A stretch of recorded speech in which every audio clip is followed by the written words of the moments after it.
Hello everyone and welcome to Tomorrow's Tech, brought to you by 3.digital.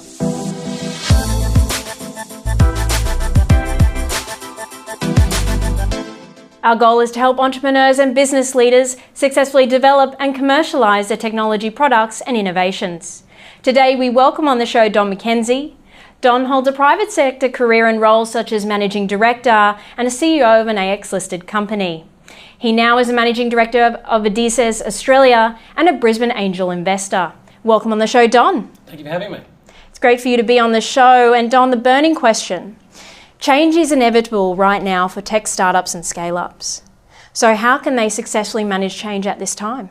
Yeah, good question. Look, successful organisations of any kind, startups, scale-ups, they do two things. They identify problems really quickly and they solve them, and they capitalise on opportunities faster than their competitors. Where do these problems and opportunities come from though? Why can't we just create a business and let it sail off into the sunset? Well, they come from change. We live in this changing world of changing demands, changing technology, changing supply chains, all of this change. And that change then creates new problems and opportunities that we then need to manage.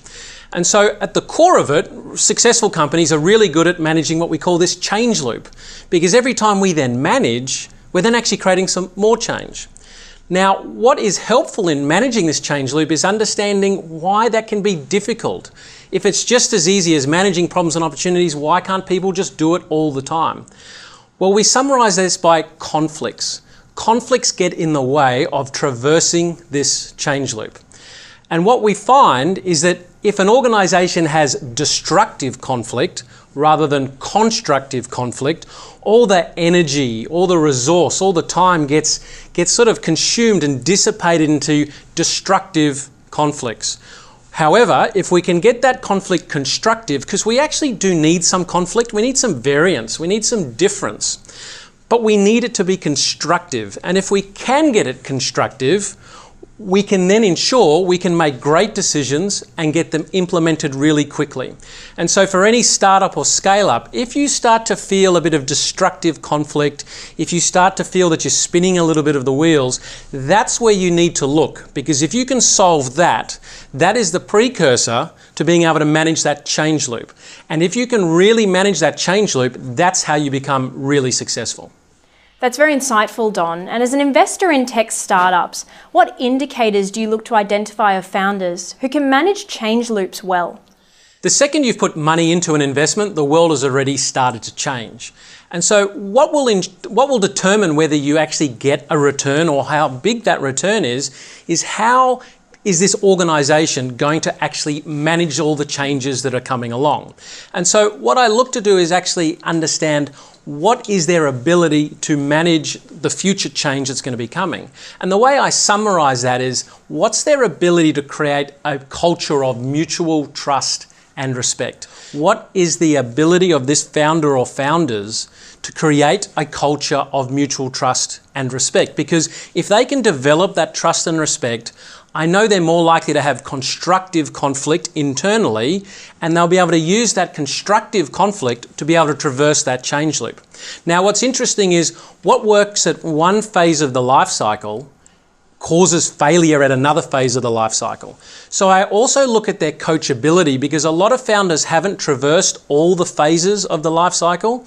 But people like myself who have had a broader journey, I look at what's their level of coachability that they'll be able to take on advice on how to change, how to transition their style, their approach as the organisation is changing. And so ultimately, if we can get a founder understanding how to build mutual trust and respect, how that changes over the organisational life cycle, as an investor, that is really what's going to determine my return in my experience. That's great, Don. And how can startups and scale-ups sustain themselves in this new normal as different business models emerge?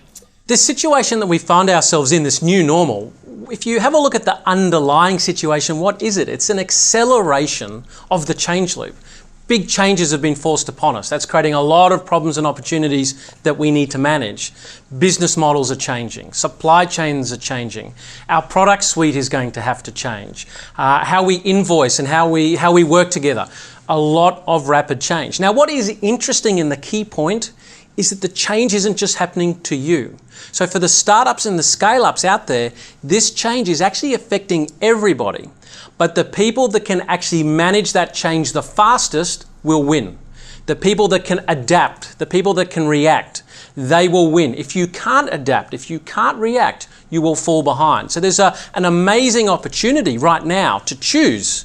Am I going to sort of proactively traverse that change loop and win, or am I going to fall behind? Now, last time we spoke about the concept of mutual trust and respect. And so in this environment where we really need to sustain and then grow, my advice is to double down on building trust and respect inside the organisation. Build your ability to create trust and respect. It's a bit like a muscle, and you actually need to sort of practice and build, and then we use that muscle to lift heavy weights. Think of big decisions and big implementation plans. They're like big weights, and if you're a weakling, so to speak, what you're going to find is you're going to fall behind because you can't lift those big decisions. You can't get them implemented.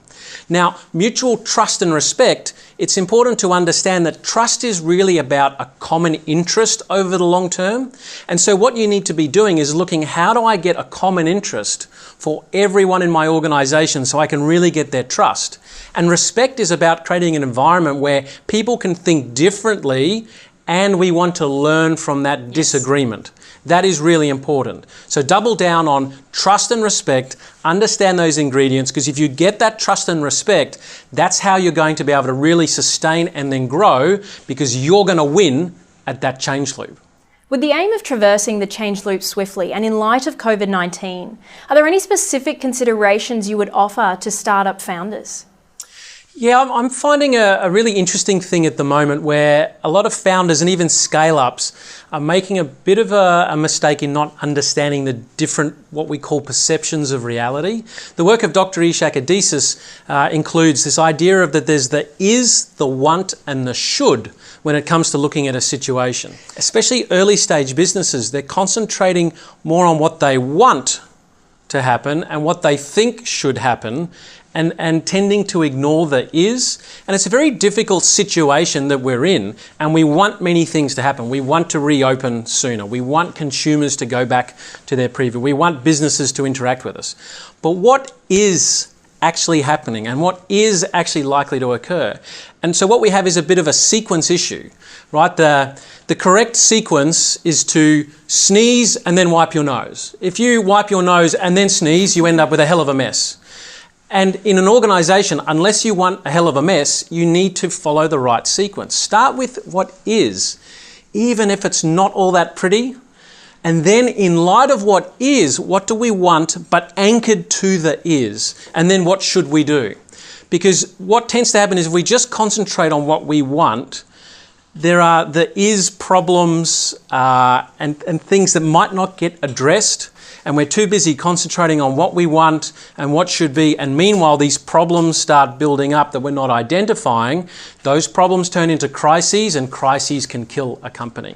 Now, what's also important to understand is because different people perceive differently, somebody might think something is a problem and somebody might think it isn't a problem. Yes. Or what one person wants is different to what another person wants.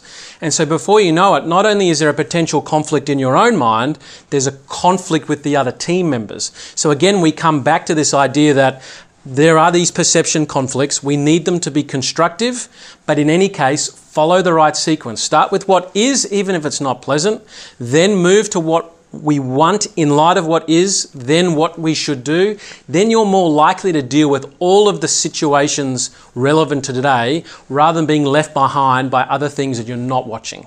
You're on point there, Don. It's seeing that alignment, you have to start with what is reality right now. So thank you for joining us on the show. Thank you for having me.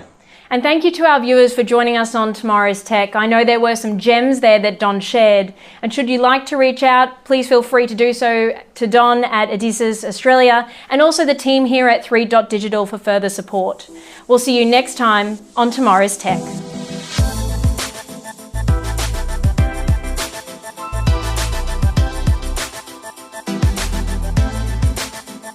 Tomorrow's Tech, presented by 3.digital.